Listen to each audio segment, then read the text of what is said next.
নমস্কার। Kolkata police constable রিক্রুটমেন্টের process আমরা আজ এই ভিডিওতে আলোচনা করব।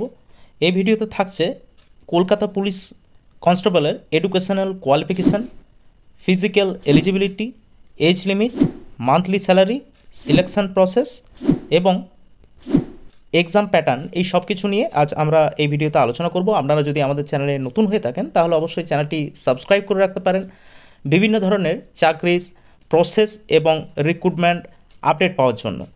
তো আমরা প্রথমেই দেখব এই কলকাতা পুলিশ কনস্টেবল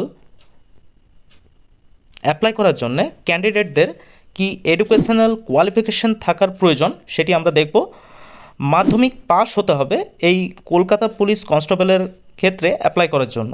এরপর আমরা দেখব এজ লিমিট কি থাকা প্রয়োজন। এজ লিমিট আপনাদের থাকতে হবে 18 থেকে 27 বছরের মধ্যে জেনারেল ক্যান্ডিডেটের জন্য, এবং এসটি এসসিদের জন্য 5 বছরের রিল্যাক্সেশন আছে। ওবিসি এ ওবিসি বি ক্যাটাগরির জন্য 3 বছরের রিল্যাক্সেশন আছে, এবং এক্স সার্ভিসম্যানদের জন্য কিন্তু এই এজ রিল্যাক্সেশনটি পাওয়া যাবে। এরপর আমরা দেখব এই কলকাতা পুলিশ কনস্টেবলের জন্য ফিজিক্যাল এলিজিবিলিটি কি দরকার। এর জন্য দরকার হাইট 167 সেমি এবং ওয়েট 57 কেজি, চেস্ট 78 সেমি প্লাস ফুলিয়ে আরও 5 সেমি, এটি কিন্তু মেলদের জন্য। এরপর গোর্খা প্লাস এসটি ক্যাটাগরিদের ক্যান্ডিডেটদের জন্য হাইট দরকার 160 সেমি, ওয়েট দরকার 53 কেজি, চেস্ট 76 এবং ফুলিয়ে আরও 5। West Bengal Kolkata police constable lady কনস্টেবলের জন্য দরকার হাইট 160 সেমি এবং ওয়েট 49 কেজি।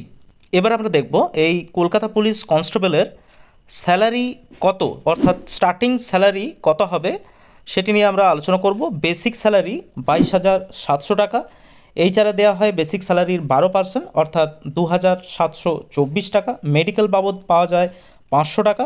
ডিএ যা বর্তমানে 14%, 22,700 টাকা 14% করলে দাঁড়ায় 3,178 টাকা। সব মিলিয়ে গ্রস স্যালারি দাঁড়ায় এই কলকাতা পুলিশের ক্ষেত্রে basic plus HRA plus DA plus medical মিলিয়ে 29,102 টাকা। এই যে স্যালারির কথা বললাম এটি কিন্তু কোনো রকম ইনক্রিমেন্ট বা পুলিশ ডিপার্টমেন্টের স্পেশাল অ্যালাউন্স বাদ দিয়ে। এরপর আমরা দেখব এই স্যালারি থেকে কি কি ডিডাকশান হয়। জিপিএফ ডিডাকশান হয় যা বেসিকের 6% মিনিমাম, এবং পি ট্যাক্সের জন্য একটি টাকা কেটে থাকে।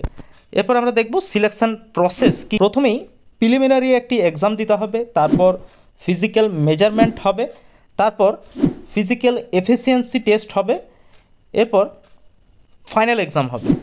এই ফিজিক্যাল এফিসিয়েন্সির মধ্যে মেল ক্যান্ডিডেটদের জন্য 1600 মিটার দৌড়াতে হবে 6 মিনিট 30 সেকেন্ডে, এবং লেডি কনস্টেবলদের জন্য 800 মিটার দৌড়াতে হবে 4 মিনিটে।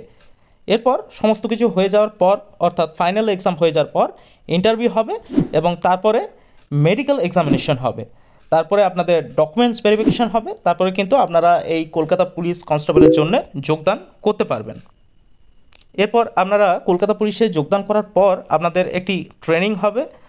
এরপর আমরা দেখব কলকাতা পুলিশ কনস্টেবলের এক্সাম প্যাটার্ন। প্রিলিমিনারি যে রিটেন টেস্ট তার জন্যে 100 নম্বরের পরীক্ষা নেওয়া হয়।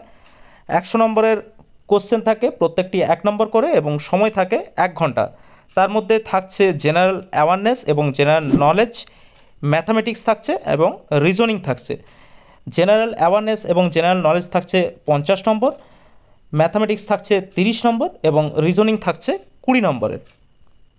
ফাইনাল যে রিটেন এক্সামটি নেওয়া হয় তার ফুল মার্কস থাকছে 85 নম্বরের। 1 ঘন্টার সময় প্রত্যেকটি প্রশ্ন এমসিকিউ টাইপের।